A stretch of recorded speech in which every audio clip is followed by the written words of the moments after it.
According to spiritual revelations attributed to Padre Pio, there are signs, marks that distinguish those who have been touched by God in a special way. Marks that more often than not go unnoticed, even by the very people who carry them. Today, I need to tell you something that most people never stop to consider. 3 secret marks that, according to spiritual tradition and the teachings lived by Padre Pio, only the chosen ones possess. But here's what I need you to understand. These marks are not titles of honor. They are not privileges. They are responsibilities and many times silent crosses. And the third mark is the one that trips people up the most because it looks nothing like what you'd expect from God. In fact, most people spend years running from it without realizing it's the very sign they've been waiting for. Before we go any further, write in the comments right now, Lord, if I am chosen, guide my path. Because this video may not have reached you by accident, and perhaps God is trying to show you something today. Padre Pio, known for his deep union with Christ, carried the wounds of Jesus on his own body. But he always taught that there are marks even deeper than those, marks you cannot see with your eyes, but that reveal themselves in the soul. He used to say that God does not choose perfect people, but available souls. Souls that even when wounded, keep seeking.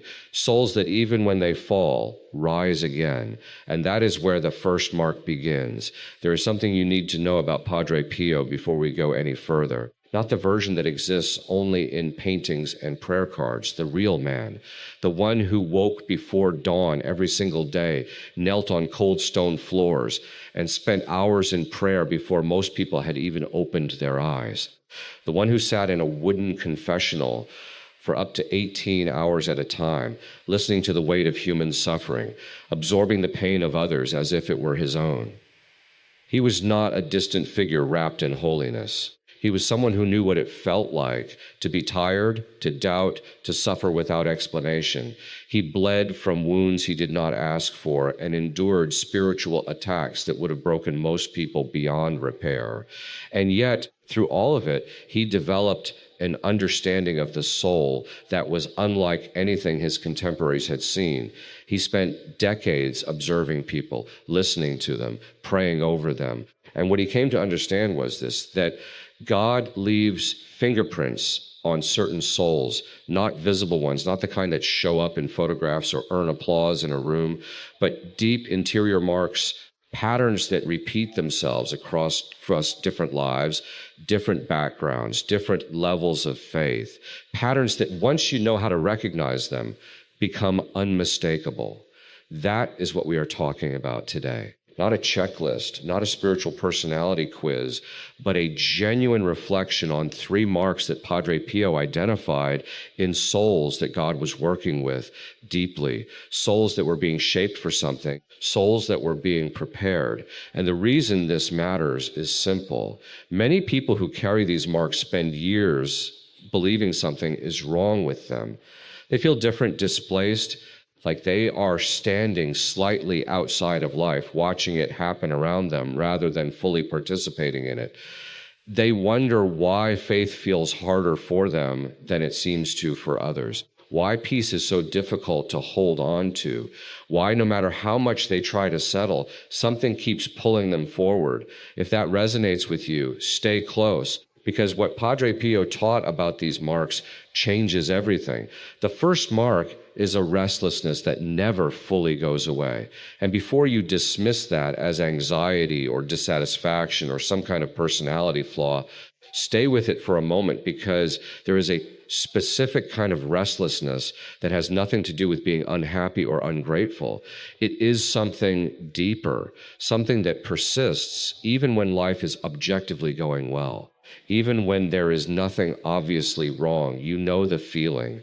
You are sitting in a room full of people you care about, and something in you is quietly, almost imperceptibly, reaching for something else. You cannot name it. You cannot point to it, but it is there, like a conversation happening just below the surface of everything you do, like a frequency your soul keeps tuning into even when the rest of you is trying to focus somewhere else. St. Augustine described it in a line that has outlasted centuries. Our heart is restless until it rests in thee. He wrote those words not as a theological observation, but as a confession, a description of his own interior experience before he surrendered fully to God. And Padre Pio, who knew Augustine's writings deeply, used to say that this restlessness was not a sign of weakness in a soul. It was a sign of origin, a reminder that the soul came from somewhere beyond this world and that it knows on some level it cannot articulate that it has not yet arrived home. Think about what that means for a moment. The very thing that makes you feel out of place, the thing that keeps you from being completely satisfied with the surface of life, the thing that makes you reach for more even when you have enough. That thing might not be a problem to solve. It might be a compass. Padre Pio used to say that God does not leave souls he has marked alone. He disturbs them, not cruelly, not arbitrarily, but with purpose. He keeps them slightly off balance in the world because he does not want them to mistake the world for their destination. He keeps the hunger alive because the hunger is what keeps them moving toward him. A woman once came to Padre Pio deeply troubled. She told him she had tried everything. She had a good life, a loving family. Her faith was sincere, and yet she could not find peace. She felt guilty for the restlessness, as if her inability to simply be content was an act of ingratitude toward God. Padre Pio listened carefully, and then he said something she never forgot. He told her that her restlessness was not ingratitude, it was longing. And longing, he said, is one of the most honest prayers a soul can offer. That reframe is everything, because so many people who carry this first mark spend enormous energy trying to fix it, quiet it, medicate it, outrun it. They fill the space with noise and movement and distraction, and it works for a while, but it always comes back. It always returns because it was never a malfunction. It was a message. If you recognize this in yourself, the invitation is not to finally find a way to silence it. The invitation is to follow where it leads, to let it be what it actually is, the beginning of a deeper interior life, the first thread of a conversation with God that has been waiting for you to stop running long enough to listen. Now, hold that thought, because what comes next will either confirm something you already suspected or completely rewrite the way you have been reading your own life. The second mark is harder to accept, and when you hear it, your instinct might be to push back because it challenges one of the most common assumptions people carry about what it means to walk closely with God. The second mark is this: the chosen ones do not have easier lives. They have harder ones, not harder in every way, not harder without purpose, but harder in the sense that they are given more to carry, more to face, more to endure. And this is not an accident. According to Padre Pio, it is a direct consequence of how deeply God is invested in a particular soul. He used an image that is worth sitting with. He said that the soul being shaped by God is like gold inside a furnace. The heat is not punishment. The heat is the process. The fire does not destroy the gold. It purifies it. It removes everything that was never truly part of it in the first place.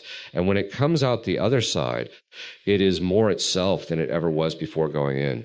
That image is striking because it reframes suffering entirely, not as abandonment, not as evidence that God has turned away, but as evidence that God is present and actively working, that the fire you are standing in right now is not the result of being forgotten. It may be the result of being chosen. Padre Pio himself lived this with extraordinary intensity. He endured physical suffering that lasted for decades. He faced accusations from within the church he loved. He was forbidden at various points from saying Mass publicly, from answering letters, from exercising his ministry. He was investigated, doubted, and misunderstood by people who should have been his allies. And through all of it, he did not interpret those trials as signs that God had stepped back. He interpreted them as signs that God was very close. Look at the pattern in Scripture, and you will see it everywhere. Joseph was thrown into a pit by his own brothers before he was elevated to save a nation. Job lost everything, absolutely everything, before he was restored. The apostles were scattered, imprisoned, and martyred. And Jesus himself, the one whose life is the ultimate template for every chosen soul, went to the cross before the resurrection. The pattern is consistent. The depth of the trial is proportional to the depth of what God is preparing. That does not make the pain easier to bear, but it does make it possible to bear it with a different posture, not collapsed under it, not shaking your fist at heaven, but standing inside it with a kind of hard-won trust that says, I do not understand this, but I know who is with me. Here is where Padre Pio issued his most urgent warning. He said the greatest danger for a soul in the midst of trials is not the trial itself. It is the interpretation. Because when the suffering is intense enough, when the darkness lasts long enough, the temptation to believe you have been abandoned becomes almost overwhelming. And that is precisely when many souls turn back. They have carried the weight faithfully for years.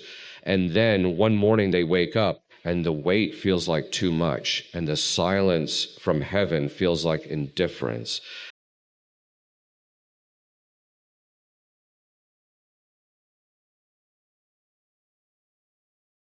And they quietly close the door. They do not make a dramatic exit. They just stop. They settle for a version of life that asks less of them. And in doing so, they walk away from the very threshold they were about to cross. Padre Pio grieved this. He used to say that some of the souls closest to a breakthrough were the ones who gave up just before it arrived. Not because they were weak, but because no one had told them that the intensity of the trial could itself be a sign of how close they were to something significant. If you are in that place right now, if the weight feels disproportionate to what you think you deserve, if you have been faithful and the road still feels relentless, listen carefully. What you are carrying may not be evidence that you are losing. It may be evidence of where you are being taken, but here is what almost no one talks about. What happens to the soul that does not just endure the trials, but falls in the middle of them, wanders, walks away entirely? What does Padre Pio say about that soul?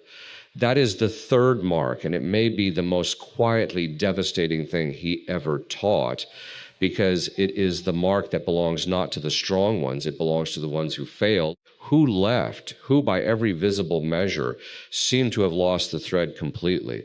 The third mark is the inability to stay away. This is not about people who never struggled.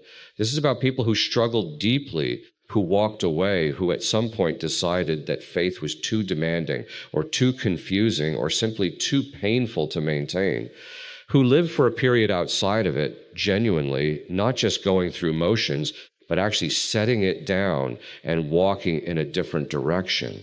And who came back anyway, not because someone pressured them, not because circumstances forced them, but because something inside them refused to let the door close all the way. Because even in the middle of the distance, in the middle of the noise and the distraction and the deliberate looking away, there was something that kept pulling, quietly, persistently, without drama, just a steady, patient insistence that would not leave them alone. Padre Pio called this the mercy of the mark. He said that when God places his hand on a soul, he does not remove it because that soul wanders. He holds on, and the tension the soul feels when it moves away from God is not punishment, it is the resistance of that grip. God pulling back gently, continuously toward himself. There is a man whose story gets passed quietly through communities of faith in Italy. He had grown up with deep devotion, but had walked away from the church entirely in his 30s, convinced that his struggles were proof that God had never truly been present. He lived nearly 15 years outside of faith, built a life that had no room for it, and then in his late 40s, without any single dramatic event to explain it, he began to feel the pull again. He described it as a sound you cannot quite hear, but cannot stop listening for, something at the edge of everything. He eventually returned to confession, his first in nearly 2 decades. The priest who heard him, without knowing the details of his story, told him something that stopped him cold. He said, "The fact that you came back is itself an act of grace. God has been holding your hand the whole time you thought you had let go." That is the third mark. Not the falling, not the wandering, but the returning. The fact that you cannot fully close the door no matter how hard you try. The fact that even in the middle of your most deliberate distance, something in you keeps one hand on the wall feeling for the way back. Padre Pio used to say that this capacity for return was not a human virtue, it was a gift. It was evidence that God had invested something in that soul that could not simply be discarded, that the soul, no matter where it went, carried within it something that belonged to God, and that belonging does not expire. If you have lived through seasons of distance, if you have wondered whether your wandering disqualified you from something, if you have felt that others who never strayed are somehow more deserving, hear this clearly. The prodigal son did not earn his return. He simply turned toward home. And the father who had been watching the road ran to meet him before he even finished the walk. The return itself was the sign, not its perfection, not its speed, just its direction. Now, if these three marks feel familiar, the question that follows naturally is, what do you do with this? How do you respond to what God seems to be doing in you? Padre Pio was not a mystic who kept his teachings locked in the abstract. He was intensely practical, and his answer was never complicated. It was consistent. He began with confession. He did not treat it as an obligation to be discharged once a year. He treated it the way a person who's been walking through mud treats a basin of clean water, with relief, with gratitude, with urgency. He believed that the soul accumulates weight it cannot always see, and that the confessional was a place where that weight was not just acknowledged, but actually lifted. He spent more hours in that small wooden box than almost anywhere else, because he had watched again and again what happened to a person on the other side of genuine confession. They walked in bent, they walked out straight, not because they suddenly had easier lives, but because they could breathe again. He returned constantly to the rosary, not as a devotional performance, but as a lifeline. He held those beads so often that they wore smooth in his hands. The decades rubbed down to near silence. He prayed it the way you would return to a conversation with someone you trust completely, without needing to impress, without needing to feel anything in particular, just showing up word by word, decade by decade, because the act of returning was itself the prayer. He told people who struggled with distraction not to be discouraged. He said that even a scattered rosary offered honestly was worth more than polished silence offered out of obligation. He spoke about the Eucharist in terms that were almost physical. He said that something real happened when a soul came to the table, something that operated below the level of feeling and did not require emotional confirmation to be true. He had watched people receive the Eucharist through tears, through numbness, through profound doubt, and he had seen in each of them in the days that followed a quality of endurance that could not be explained by willpower alone. He said once, "Stay close to the Eucharist and you will find that God does not need you to feel his presence in order for his presence to be real." And he spoke about the home, not as a superstition, but as a theology of space. He believed that the places where we actually live, where we argue and rest and raise children and face our worst moments, those spaces were not neutral. They could be given to God or they could be left to drift. A crucifix on the wall was not decoration, it was a declaration. Holy water at the door was not ritual, it was a daily physical act of saying, "This house belongs to someone." These small gestures of consecration, practiced faithfully, changed something in the atmosphere of a home, not always dramatically, but consistently, quietly over time. None of this is extraordinary. None of it requires a particular level of spiritual achievement or an unusual gift. It is available to everyone. And that, Padre Pio would say, is the entire point. The path for the chosen soul is not an elevated path. It is a faithful one. So let's bring this home. 3 marks: a restlessness that points beyond this world, trials that refine rather than destroy, and a capacity for return that no distance can permanently extinguish. None of these marks feel like gifts from the inside. They feel like burden, like confusion, like failure. And that perhaps is the most important thing Padre Pio wanted people to understand. The marks of the chosen often look from the inside exactly like the marks of the lost. The difference is not in how they feel. The difference is in what they produce over time. Because a soul that follows the restlessness finds eventually that it leads somewhere real. A soul that endures the trials without abandoning the journey finds on the other side a quality of faith that could not have been built any other way. And a soul that keeps returning, no matter how many times it has walked away, discovers that the distance was never as absolute as it felt, that the hand was always there, that it never let go. Padre Pio said this, and it is worth carrying with you. Pray, hope, and don't worry. Worry is useless. God is merciful and will hear your prayer. Not a promise of comfort without struggle, not a guarantee of a smooth path, but an assurance that the one holding the path is trustworthy, that the suffering has a shape, that the silence has a purpose, that the return is always possible. If something in this video reached you today, write in the comments, "I accept God's call." Not as a declaration of arrival, but as a direction, a turning toward, a first step or a 1,000th step in the right direction. And if you know someone who is quietly questioning whether they have wandered too far, whether God is still present, whether any of this still applies to them, please share this video with them, not with a long explanation. Just send it. Sometimes the most important thing a person needs is to know that what they are living has a name, that it has been lived before, that it is not the end of the story. The channel exists because people like you believe these conversations matter.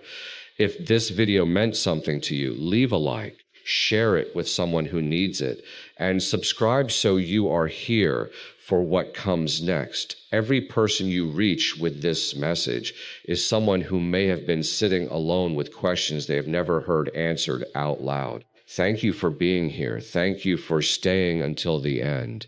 And remember what Padre Pio never stopped believing through everything he carried, that God does not begin a work in a soul and walk away from it halfway through. He finishes what he starts.